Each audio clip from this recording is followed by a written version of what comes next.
Hello दोस्तों, welcome to prelim booster news discussion. दोस्तों आज डेट हो गई है 24 मई और देख लेते हैं आज के हमारे इंपॉर्टेंट आर्टिकल्स की बात। तो सबसे पहले देखो द हिंदू के फ्रंट पेज पे एक तो देखो हमारे prime minister Narendra Modi ji inauguration ceremony में पहुंचे नॉर्थ ईस्ट समिट, ठीक है, राइजिंग नॉर्थ ईस्ट समिट में। तब इन्होंने कहा कि नॉर्थ ईस्ट जो है वो हमारी केवल फ्रंटियर नहीं है, ये फ्रंट रनर है। ये बात बहुत इंपॉर्टेंट है। जनरली देखें तो हम फ्रंटियर का मतलब समझते हैं बॉर्डर एरिया, जहां पर हमें हमारी बॉर्डर सिक्योरिटी फोर्सेज हो गई या फिर हमारी जो पैरामिलिट्री फोर्सेज के साथ में आर्म फोर्सेज है वो डिप्लॉयड रहती हैं, राइट। बट अभी के पॉइंट में ये कहा जा रहा है कि फ्रंट रनर, देखो एक्ट ईस्ट पॉलिसी तो ऑलरेडी हमारी रन कर रही है, जिसके चलते हम अगर एशिया में ईस्टर्न रीजन के साथ एंगेज करते हैं, फॉर एग्जाम्पल आसियान के साथ, तो उस केस में आप मान के चलिए कि नॉर्थ ईस्ट का रोल बहुत इंपॉर्टेंट हो जाता है।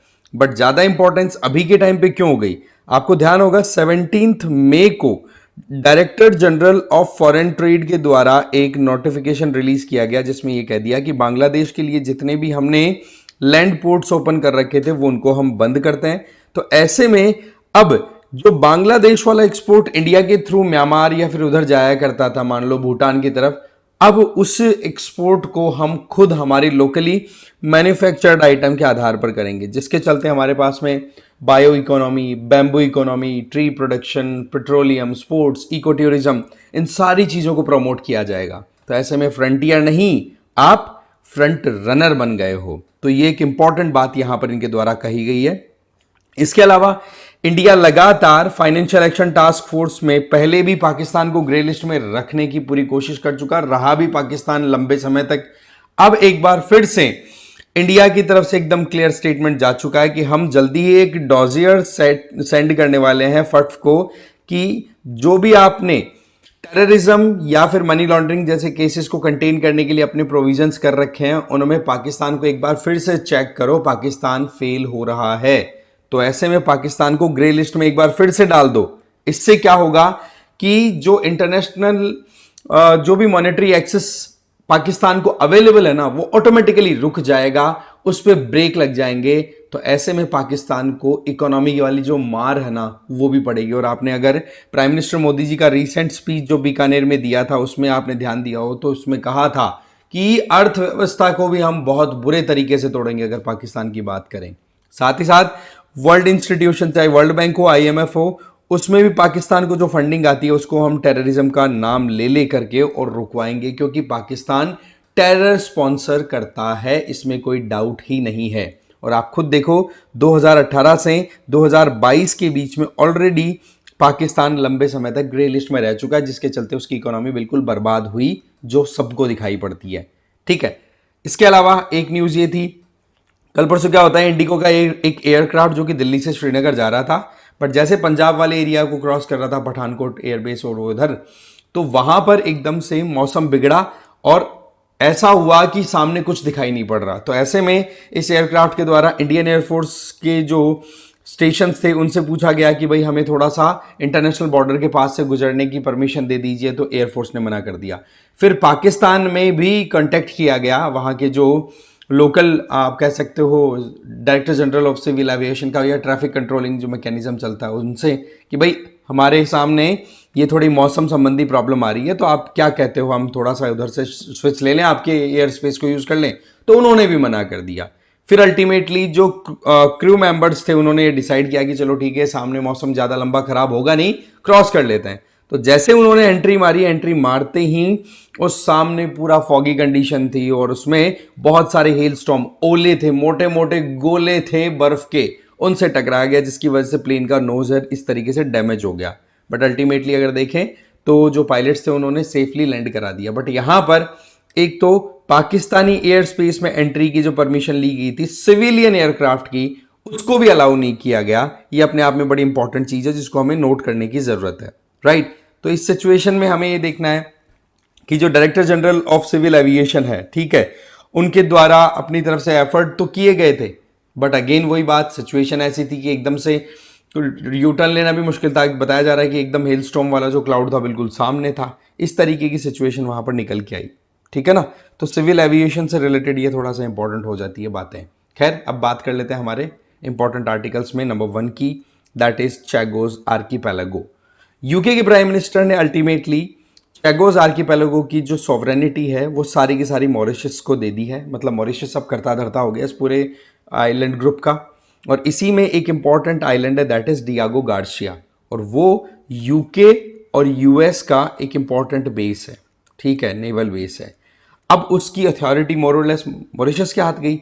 अब क्या होगा कि यहां पर आप देख लो कि ये लीज जो है ये रहेगी मॉरिशस के साथ। मॉरिशस ऑनर हो गया डियागो गार्सिया का, जो कि चैगोस आर्कीपेलागो को पार्ट है, जिसके तहत 3 बिलियन पाउंड ये देने होंगे 99 ईयर्स की लीज पीरियड में। मतलब कि वहां पर अब मॉरिशस की जमीन हो गई है चैगोस आर्कीपेलागो, जिसमें डियागो गार्सिया भी है। अब वहां पर जो नेवल बेस चल रहा है यूके यूएस का, उसका लीज अमाउंट देना पड़ेगा, और कमाई हो गई किसकी? मॉरिशस की। मॉरिशस यहाँ पे रिच हो गए मान लो आप, ठीक है जी। तो थोड़ा सा हम समझते हैं डिस्प्यूट क्या है। ये ब्रिटिश कॉलोनी रही है, आपको पता है ब्रिटिशर्स ने इंडियन ओशन वाले रीजन में अच्छा खासा रूल किया है। तो ऐसे में 1814 से लेकर के 1965 तक ब्रिटिशर्स लगातार यहां पर रूल करते रहे। और उसी दर में आप देखोगे कि मॉरिशस तो इंडिपेंडेंट हो गया उसके बाद में 1968 में, है ना। बट आप देखोगे कि 1965 तक तो ब्रिटेन ने इंडियन ओशन टेरिटरी के तौर पे यहां पर रूल किया था, ठीक है। तो ये जो पूरा आइलैंड्स का पूरा ग्रुप है, ओके। फिर उसके बाद में 1965 में मॉरिशस अलग निकल गया, ठीक है। और ये जो चैगोस आर्कीपेलागो आइलैंड्स हैं, इनके ऊपर रूल ब्रिटेन का कंटिन्यू रहा। फिर ब्रिटेन ने क्या किया, यहाँ पर आप देखोगे कि यूएसए को अलाउ कर दिया कि आप यहाँ पर अपना नेवल बेस बना सकते हो। तो अल्टीमेटली यूएसए ने अपना मिलिट्री बेस यहाँ पे इंस्टॉल कर दिया, और पर्टिकुलरली चैगोस आर्कीपेलागो में भी, किसमें भी? डियागो गार्सिया में, ठीक है। ये 1970s में, और उस टाइम पर आपको पता है किस तरीके से कोल्ड वॉर सिचुएशन चल रही थी उसको एक्सपेंड करने में। इंडिया का स्टैंड हमेशा से रहा है कि मॉरिशस जो कह रहा है वो बिल्कुल सही है, ये आर्कीपेलागो पे पूरा अधिकार मॉरिशस का बनता है। अल्टीमेटली चैगोस आर्कीपेलागो मॉरिशस को मिल गए। ये है ग्रेट चैगोस बैंक, ठीक है। ये डियागो गार्सिया, छोटा ये आइलैंड इधर।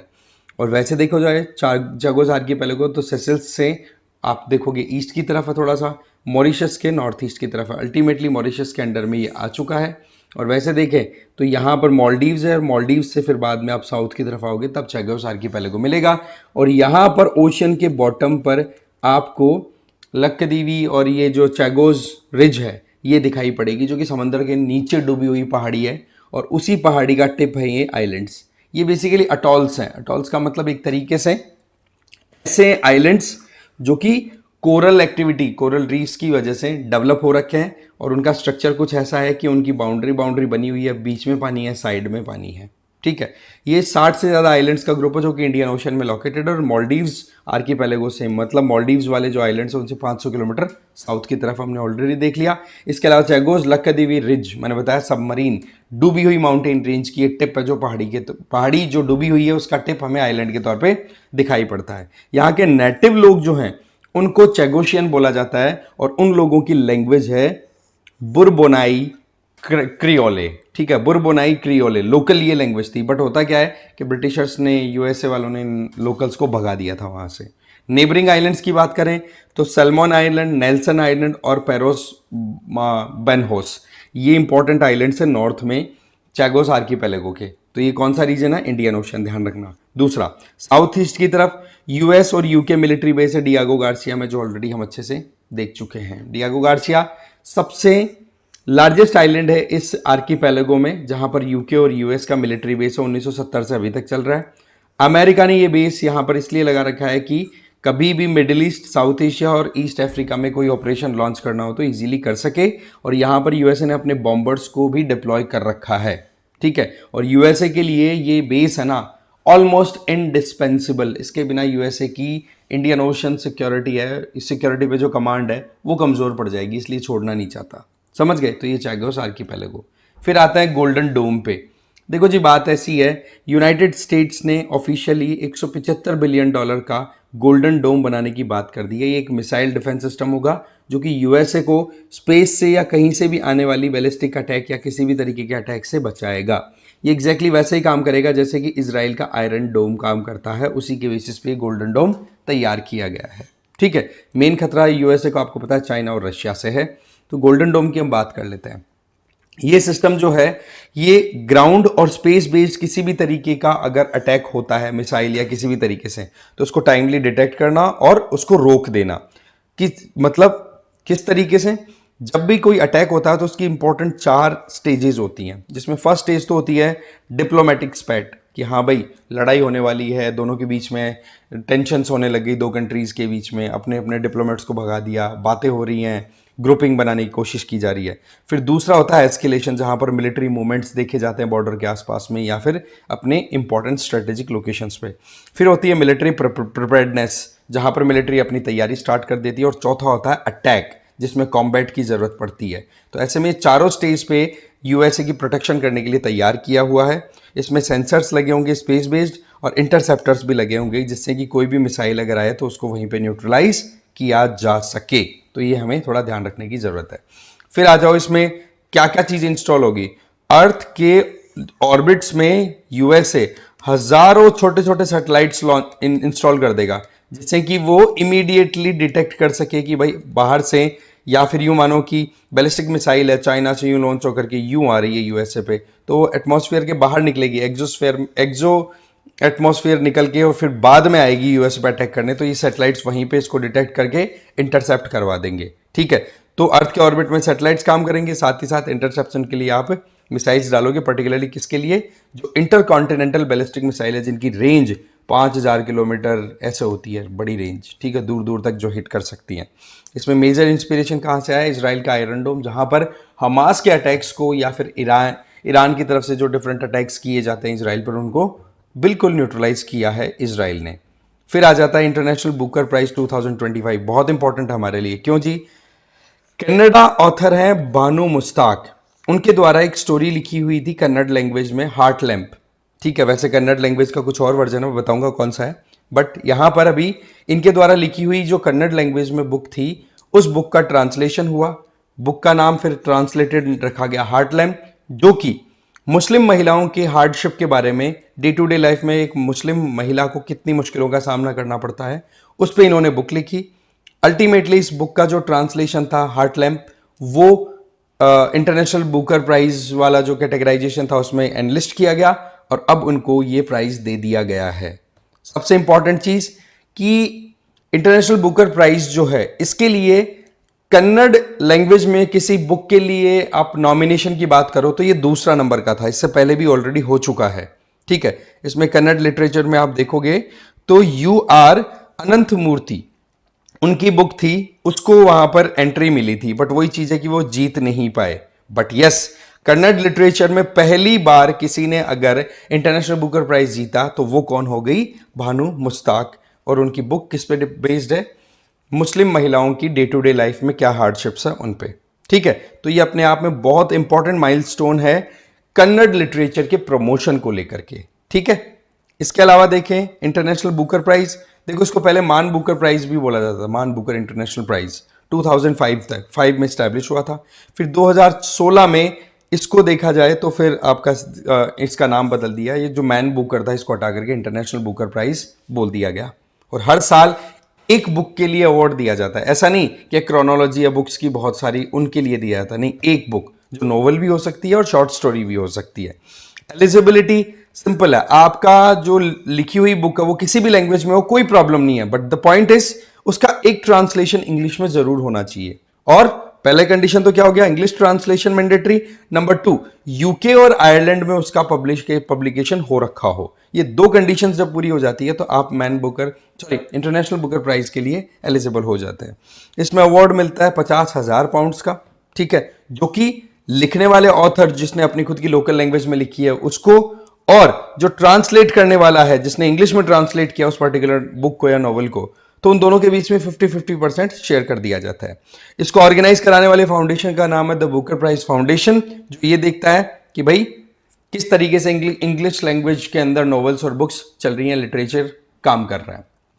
इसके अलावा पर्पस क्या है, लिटरेरी ट्रांसलेशंस को प्रमोट करना, ग्लोबल वॉइसेस को हाईलाइट करना, अलग अलग कल्चर से लोगों की वॉइस को उठाना, जैसे कि हम देख सकते हैं कन्नड़ लिटरेचर के अंदर मुस्लिम महिला के ऊपर ये लिखी हुई बुक है। ठीक है, और ये ट्रांसलेशन किसने किया था, दीपा बाश्ती। तो इसका मतलब 50% तो दीपा बास्ती का हो गया और 50% ये जो मेन राइटर हैं भानु मुस्ताक उनका हो गया। ठीक है, नोवेल और कलेक्शंस चाहे वो शॉर्ट स्टोरीज के हो दोनों एलिजिबल हो जाते हैं। ठीक है जी, इस पर्टिकुलर अवार्ड के लिए। अब है फाइनेंशियल फ्रॉड रिस्क इंडिकेटर। देखो, डिपार्टमेंट ऑफ टेलीकम्युनिकेशन ने financial fraud risk indicator launch किया है। मेन टारगेट ये है कि हमारे मोबाइल नंबर बेस्ड आजकल हम कितने ट्रांजैक्शन करते हैं, हर चीज में मोबाइल नंबर आ चुका है। तो ऐसे में जिस मोबाइल के ऊपर ज्यादा साइबर फ्रॉड्स अटेम्प्ट किए गए हैं, साइबर अटैक्स अटेम्प्ट किए हैं, तो उन मोबाइल्स को एक्स्ट्रा लेयर ऑफ प्रोटेक्शन देनी, extra layer of protection provide करनी, ये इसका मेन टारगेट है। आगे बात समझ में? अब समझते हैं पूरा डिटेल में। फाइनेंशियल फ्रॉड रिस्क इंडिकेटर है, एक रिस्क बेस्ड मैट्रिक है जिसमें ये देखा जाएगा कि किस मोबाइल नंबर को सबसे ज्यादा खतरा है, किसको सबसे कम खतरा है। ठीक है, तो उसके हिसाब से मोबाइल नंबर को फिर रैंक दे दी जाएगी कि भाई फाइनेंशियल फ्रॉड रिस्क इंडिकेटर में सबसे ज्यादा रिस्क पर है उसको तो वेरी हाई रिस्क पे डाल देंगे, जिसको थोड़ा कम है वो हाई पे, मीडियम सा है उसको मीडियम पे, इस तरीके से रैंकिंग दे दी जाएगी।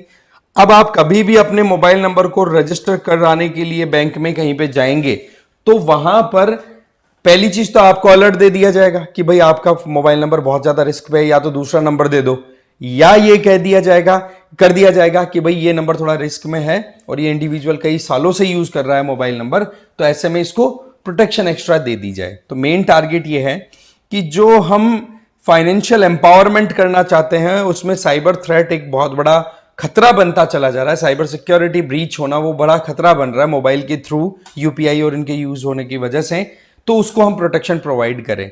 तो ये मोर और लेस डिपार्टमेंट ऑफ टेलीकम्युनिकेशन के अंडर में एक प्रोग्राम ऑलरेडी चल रहा है, that is digital intelligence platform, उसी के अंडर में ये काम करेगा। अब देखो इसमें कौन कौन से स्टेक होल्डर्स हैं। एक तो I4Cs, एक national crime reporting portal, department of telecommunication के अंडर में चक्षु प्लेटफॉर्म भी एक ऑपरेट करता है, और इसके अलावा बैंक्स हो गए और दूसरे फाइनेंशियल इंस्टीट्यूशंस हो गए, इन सबका कोलैबोरेशन होगा, क्योंकि अल्टीमेटली एक मोबाइल नंबर आप डालेंगे, ठीक है, और वो अगर ज्यादा रिस्क प्रोन है, बहुत ज्यादा खतरे में है, तो ऐसे में फिर बाद में उसके ऊपर सही काम करना बहुत ज्यादा जरूरी होता है, जिससे डिसीजन मेकिंग बड़ी आसान हो सके। ठीक है, तो मोबाइल नंबर सिंपल सा इसी तरीके से आइडेंटिफाई होगा, इनसे आइडिया लिया जाएगा कि आप ये बताओ ये मोबाइल नंबर हमारे पास में आया है और आप बताओ कि इसको कितना खतरा है, तो अकॉर्डिंगली काम किया जाएगा। इसमें मेजर काम क्या हो गया, आप बैंकों को, एनबीएफसी, यूपीआई सर्विस, इन सब चीजों को या फिर इन स्टेक होल्डर्स को स्ट्रांग बनाओगे कि हाँ भाई ये तो खतरे हैं और ये मोबाइल नंबर से इनको खतरा है, तो थोड़ा सा इनको ध्यान से ही ट्रीट करना है, राइट, आने वाले खतरों से बचा जा सकता है। एफआरआई जो होगा ये क्या करेगा, बहुत जल्दी टारगेटेड मैनर में और कोलैबोरेटिव मैनर में काम करने का एक प्रॉपर सिस्टम तैयार हो गया। मोबाइल नंबर से खतरा तैयार हो रखा आज के टाइम पे। इंडस्ट्री कोलैबोरेशन की बात करें तो फोन पे ऑलरेडी इसके ऊपर काम कर रहा है, आप यूज करते होंगे फोन पे डेफिनेटली। तो उसमें आप क्या करते हो, अगर कहीं पर भी ज्यादा रिस्क वाला थ्रेट होता है कहीं पर भी, तो मोबाइल नंबर जो है आप जैसे एंट्री करोगे तो आपके सामने लिस्ट कर देगा कि भाई आप सोच लो जिसको भी आप पैसा भेज रहे हो सोच समझ के भेज रहे हो कि नहीं। एक डायलॉग बॉक्स आता है, आप जैसे ही फोन पे से नंबर पे ट्रांसफर करने की कोशिश करते हो, ठीक है, तो उसके बाद में फिर आप चाहते हो कि हाँ जी मुझे तो करना ही है, तो आप कर सकते हैं, अदरवाइज आपको एक पॉपअप मैसेज मिल जाता है कि बच के रहिए भाई।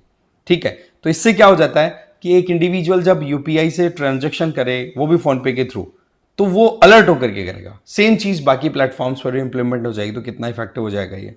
इसके अलावा हम बात करें डिजिटल इंटेलिजेंस प्लेटफॉर्म की, तो इसका मेन काम है रियल टाइम मैनर में इंटेलिजेंस गैदर करना, इंफॉर्मेशन एक्सचेंज करना, पर्टिकुलरली सभी स्टेक होल्डर के साथ में, किससे रिलेटेड, कि आप मोबाइल या टेलीकॉम सिस्टम के थ्रू कुछ भी ट्रांजेक्शन या कुछ भी कर रहे हो, साइबर सिक्योरिटी का मामला आ गया सीधा यहाँ पे। ठीक है, इसमें telecom service providers stakeholder हो गए, लॉ एनफोर्समेंट एजेंसीज होगी, बैंक्स और financial institution, social media platform, identity document issuing authority जैसे यूआईडीएआई जो आधार कार्ड इशू करती है, इन सब के बीच में कोलैबोरेशन का काम करेगा, क्योंकि मोबाइल नंबर हर जगह पे कॉमन आप मान के चलिए।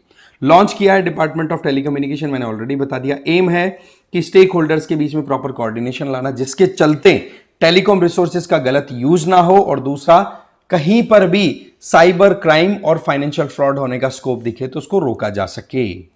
फिर आ जाता है एशियन प्रोडक्टिविटी ऑर्गेनाइजेशन।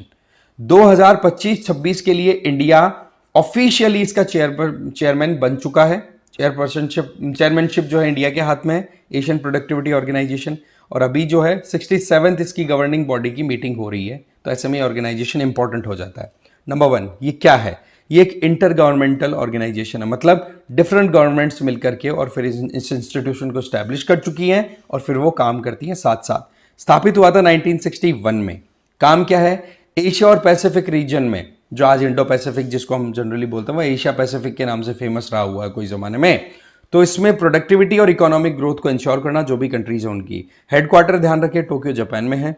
इंडिया इसका फाउंडिंग मेंबर है और शुरू से एक्टिवली काम कर रहा है एशिया पैसिफिक और एशियन प्रोडक्टिविटी ऑर्गेनाइजेशन में, कि भाई कैसे भी करके इसके एम्स हम अचीव करें, क्योंकि हम भी एशिया के ही पार्ट है।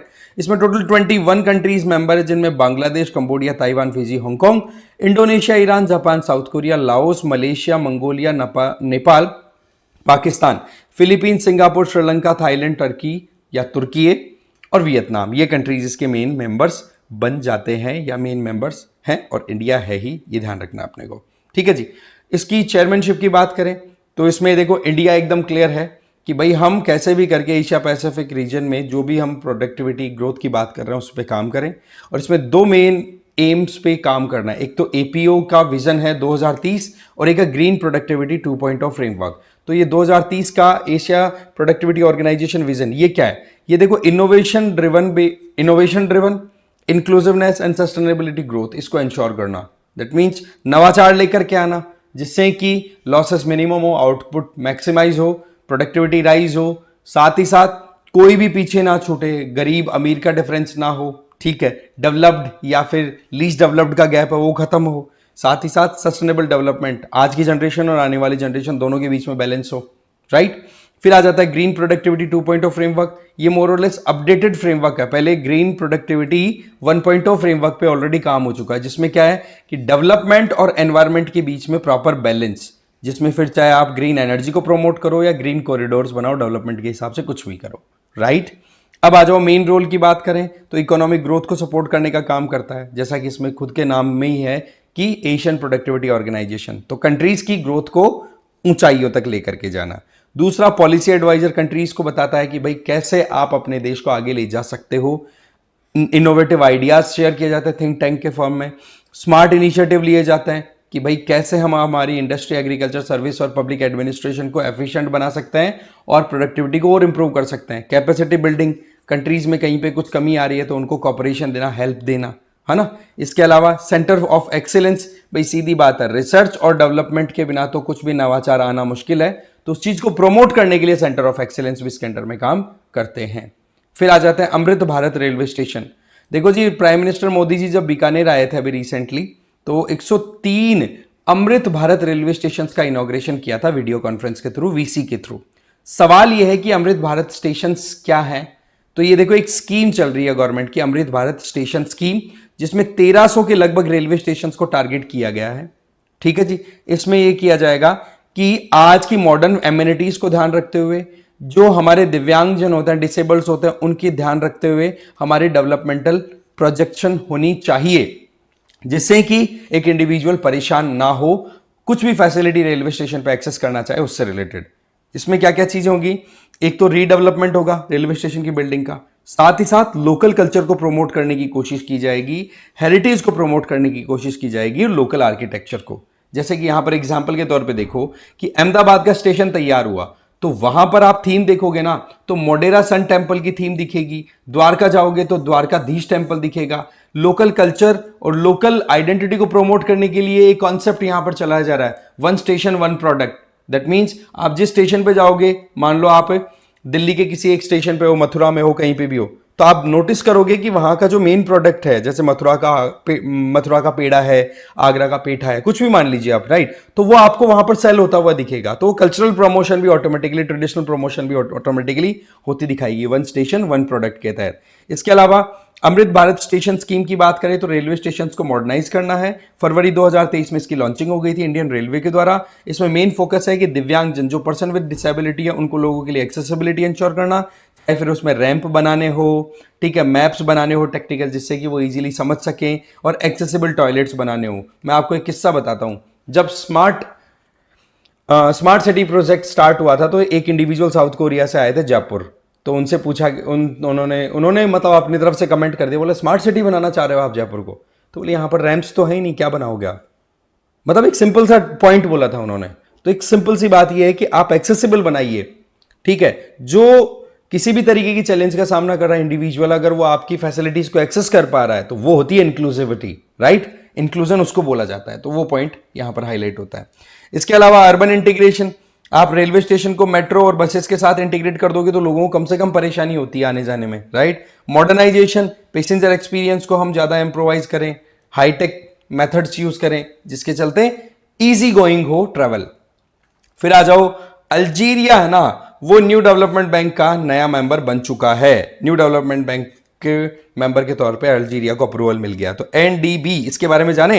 एक तो ये मल्टीलैटरल डेवलपमेंट बैंक है। क्यों? क्योंकि इसमें मल्टीपल कंट्रीज साथ मिलकर काम कर रहे हैं। आईएमएफ जैसे, वर्ल्ड बैंक जैसे इंस्टीट्यूशन को चैलेंज करने के लिए लॉन्च हुआ था। बट अगेन ये चाइना और इंडिया के बीच में जो लैंड डिस्प्यूट का इशू चलता रहता है ना, इसके चलते मामला बिगड़ जाता है। ठीक है, बिगड़ता तो क्या मतलब, यूं साइडलाइन होते चले जाते हैं। बाकी ब्रिक्स अपनी जगह पे, और सबसे बड़ी प्रॉब्लम क्रिएट करता है चाइना। हमने कभी पोक करने की कोशिश नहीं किया, बट वो आगे से एग्रेशन दिखाता है हमेशा। हमेशा ही पीठ में छुरा घोंपने का काम करता है चाइना। खैर कोई नहीं, हम इंस्टीट्यूशंस की बात करते हैं। तो ये इंस्टीट्यूट है, that is multilateral development bank, जिसका मेन काम है कि ब्रिक्स कंट्रीज और जो इमर्जिंग और डेवलपिंग कंट्रीज हैं उनमें डेवलपमेंट को प्रमोट करना इसका मेन टारगेट है। और इसका पेरेंट ऑर्गेनाइजेशन ब्रिक्स है, जिसमें 5 कंट्रीज, पहले तो 4 थे, ब्रिक थे, फिर एस साउथ अफ्रीका भी ऐड हो गया। ब्रिक का मतलब आप जानते हैं, ब्राजील, रशिया, इंडिया, चाइना, और एस का मतलब साउथ अफ्रीका। ठीक है जी। स्टैब्लिशमेंट की बात करें तो जब 6वीं 6th ब्रिक्स समिट हुई थी फोर्टलेजा ब्राजील में, तब 2015 में इसको अनाउंस कर दिया था कि हाँ जी हम इसको स्थापित करेंगे। इसका हेडक्वार्टर शंघाई चाइना में है। जितने भी मेंबर कंट्रीज है, पार्टिसिपेटिंग कंट्रीज हैं, उन सबका एक वोट होता है। इसका मतलब ये नहीं कि आपने ज्यादा पैसा फंड कर दिया तो आपका वोट ज्यादा हो जाएगा, जैसे आईएमएफ में, ऋण में होता है। नहीं, आपने जितना पैसा दिया हो कोई बात नहीं, आपका वोट एक ही कंसिडर किया जाएगा और वीटो पावर किसी के पास नहीं होगी। दैट मींस डिसीजन लेने में बाकी कंट्रीज ने यस कह दिया तो कोई एक कंट्री नो बोल करके उस डिसीजन को रोक नहीं पाएगा। वीटो का मतलब नेगेटिव वोट। नेगेटिव वोट का कोई ऑप्शन नहीं है। आप या तो वोट दो या चुपचाप बैठे रहो, सिंपल बात। पर ये काम तो खैर आईएमएफ में भी होता है। अभी रिसेंटली देखा कि पाकिस्तान को फंडिंग देने की जब बात आई थी, $7 बिलियन का अप्रूवल दिया, 2.3 बिलियन तो इमीडिएट में, जिसमें 2 इंस्टॉलमेंट की बात हुई, तब इंडिया वीटो नहीं कर पाया क्योंकि वहां पर वीटो का ऑप्शन है। वीटो की अगर बात करें तो मोर और लेस आपको यूनाइटेड नेशन सिक्योरिटी काउंसिल में ही देखने को मिलेगी। बट यहां पर हम आईएमएफ में, इनमें मॉनेटरी फंड्स की बात करें, मॉनेटरी इंस्टीट्यूशंस की बात करें, तो यहां पर वीटो का ऑप्शन नहीं है। वीटो मतलब एक जने ने ना कहा तो सब कुछ खत्म नहीं हो जाएगा, फिर वो समझ गए। एनडीबी की बात करें तो करेंटली 9 मेंबर्स है, जिसमें 5 तो ब्रिक्स वाले आ गए, बाकी बांग्लादेश, यूएई, इजिप्ट और अल्जीरिया नया ऐड हो ही गया है। और एनडीबी को यूनाइटेड नेशन जनरल असेंबली के अंदर ऑब्जर्वर स्टेटस दिया हुआ है। प्रेसिडेंसी की बात करें और वाइस प्रेसिडेंसी की बात करें तो सीधी बात है, जो मेंबर्स हैं उन्हीं के बीच में ये रोटेट होती रहती है, कौन प्रेसिडेंट बनेगा, कौन वाइस प्रेसिडेंट बनेगा, जो भी कंट्रीज है उनके बीच में। आई बात समझ में? अगर हम इंडिया में फंडिंग की बात करें, कहां कहां पर इसकी फंडिंग आ रही है, तो number 1 Mumbai urban transport project का जो 3A सेकंड फेज चल रहा है उसमें, Rajasthan water sector restructuring project, Delhi Ghaziabad Meerut regional rapid transit, जो ये आपको ध्यान होगा वहां पर मेट्रो का जो काम चल रहा है और रन भी होने लग गई मेट्रो, उसको यहां पर फंडिंग एनडीबी की तरफ से आ रही है। तो कुल मिलाकर के ये हमारे आर्टिकल्स थे। अब देख लेते हैं थोड़ा रिवीजन। चेगोज आर्किपेलागो की बात करें तो यहां तक आपको बिल्कुल सही समझ में आएगा कि यहाँ 7 अटोल्स है, 60 से ज्यादा आइलैंड्स है, बट गड़बड़ यहां पे कर दी पैसिफिक ओशियन, तो ये क्या हो गया, फॉल्स। इंटरनेशनल बुकर प्राइज की बात करें, इट हैज बीन, हर साल दिया जाता है, ठीक है। एक बुक के लिए दिया जाता है, life time book, body of work के लिए नहीं दिया जाता, ये बात बिल्कुल सही है। एशियन प्रोडक्टिविटी ऑर्गेनाइजेशन कहां पे था, टोक्यो जापान, ये तो फ्रांस लिखा हुआ है, कोई मतलब नहीं है। न्यू डेवलपमेंट बैंक कब स्थापित हुआ, 2019 नहीं 2015, ये गलत हो गया। इसकी पीडीएफ के लिए आप इस क्यूआर कोड को स्कैन कर लो, ये हमारा PWNDIS ऑफिशियल चैनल है टेलीग्राम पर, जहां पर ये पीडीएफ आपको शेयर कर दी जाती है। ठीक है जी, इस वीडियो में इतना ही था। Thank you very much.